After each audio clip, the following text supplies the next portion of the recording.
ঘৈণীয়েকক ভাল লগা নাই আৰু এগৰাকী বিয়া কৰালো আৰে ঘৈণীয়েক কি বজাৰৰ আপেল নেকি ভাল লগা নাই বুলি দলিয়াই দিলো এটো কি বজাৰত আম নেকি টেঙা বুলি দলিয়াই দিলো সেই কাৰণে এতিয়া মই আইন আনিছো যে কোনোবাই যদি এগৰাকী ঘৈণীয়েক থাকোতে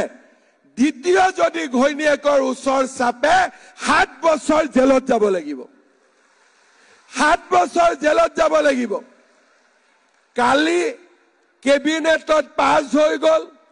যে এতিয়াৰ পৰা অসমত দ্বিতীয় বিবাহ আৰু নহব এইবিলাক কাম কৰাৰ কাৰণে মোক দুই এজন মানুহে বেয়া পায় কিন্তু বেয়া পালেও এই কামবোৰ যদি আমি নকৰো অসমৰ মহিলা কেতিয়াও আগবাঢ়িব নোৱাৰে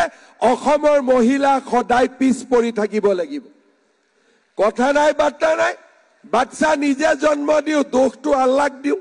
হ'ব পাৰিব নেকি তেনেকুৱা এইবিলাক নিয়ম আমি ভাঙিব লাগিব আৰু পুৰুষ মহিলাই সকলোৱে বুজিব লাগিব যে মহিলাক কেনেকে আমি সম্মান কৰিব লাগে মহিলাক কেনেকৈ আদৰ কৰিব লাগে মহিলাক কেনেকে আমি আগুৱাই লৈ যাব লাগে